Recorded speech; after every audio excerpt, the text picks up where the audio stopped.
Well, obviously, this week got started with Jay Cutler going to Miami.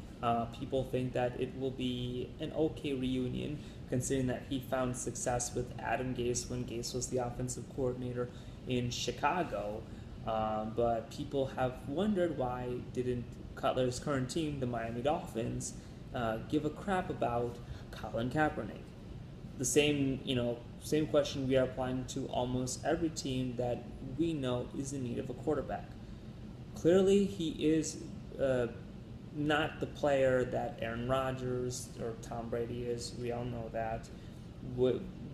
Based on his spread offense history, his read option history, he's not even a quarterback that may be as good as Tyrod Taylor. Tyrod Taylor plays more like a drop back quarterback that can see the whole field and find a target better. But Colin Kaepernick, he looks like a guy who just stares down at receivers and just throws it wherever he wants to. Throws where he feels the man is open. He will not find his second or third option. That being said, he is better than a lot of other quarterbacks out there. Frankly, I think that he would have been a much better player for the LA Rams instead of their current one, Jared Goff. Now, people are saying that Goff's a rookie. He's just getting started. Not every quarterback from the past, whether it be Favre or Elway, Aikman, they all weren't ready when they first got there. But the problem is that nowadays, when you are in the NFL, you have to be ready.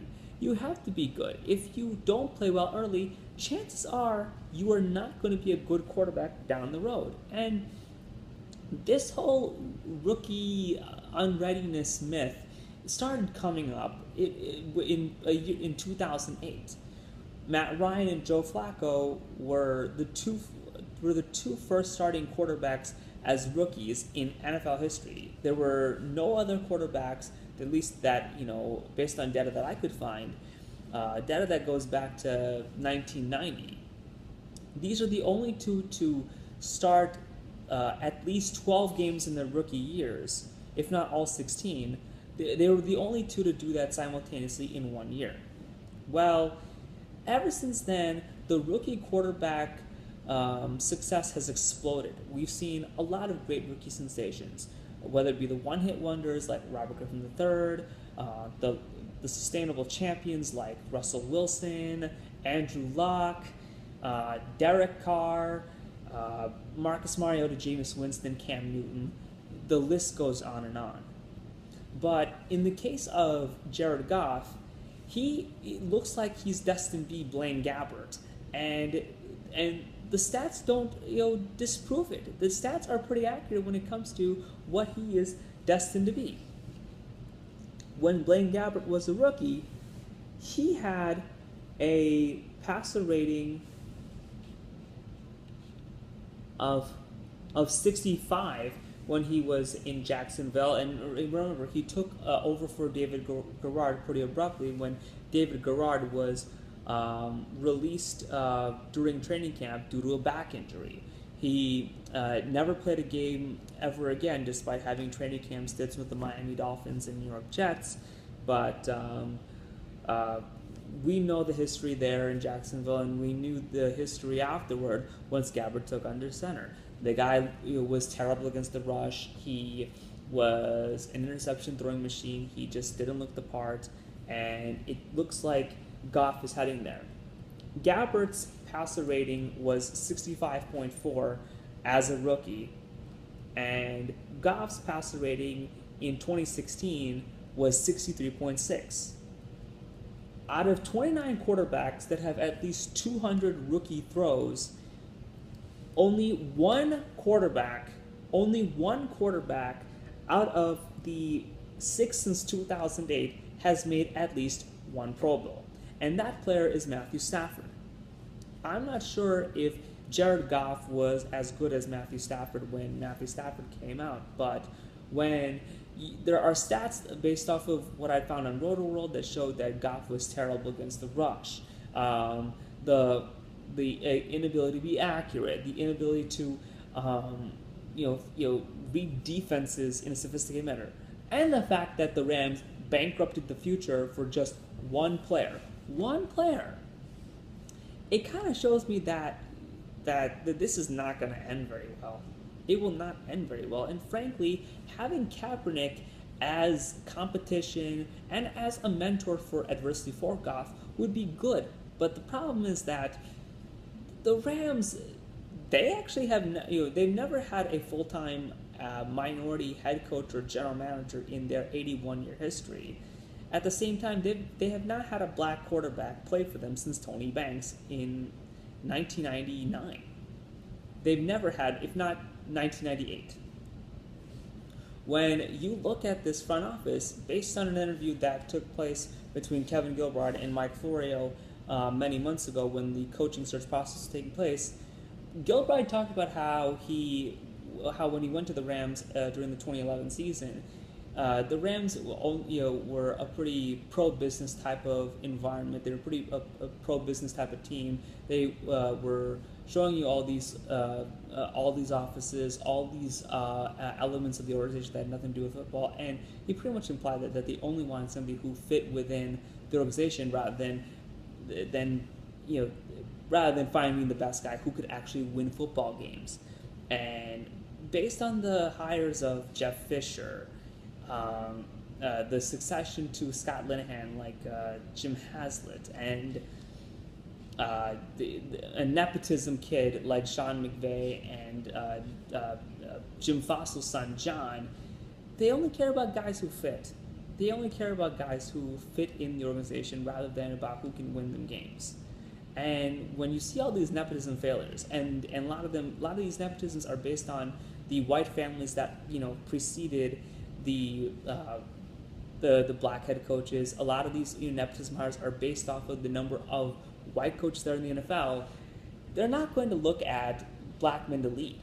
And frankly, because they seem to only care about guys who fit in with the office culture rather than the football culture, they're not going to bring in a guy like Colin Kaepernick. Stan Kroenke had donated $1 million to Donald Trump's inauguration back in this January, and as a registered Republican and such ties taking place, they're going to go downhill even further. They're going to head into Jacksonville territory and prove how they are the slow time takers in a town where we've seen championships from the Showtime Lakers. And frankly, when you see all these bad quarterbacks take snaps under center, whether it be Bortles or Goff, all they're saying is that we are trying to not prove a mistake rather than win. And frankly, with a bunch of white owners running the NFL and their hatred of black culture, with their previous banning of celebrations and the guys having fun and the desire to have like a large number of players, many of whom are black, just to fall in line. Maybe unless they play quarterback. They only want them to fall in line. They are not going to be for a guy like Colin. They will not. And tragically, it would not surprise me if a lot of these sponsors are Donald Trump supporters. And it's not helping that the current president has encouraged a lot, through chants or through pep rallies.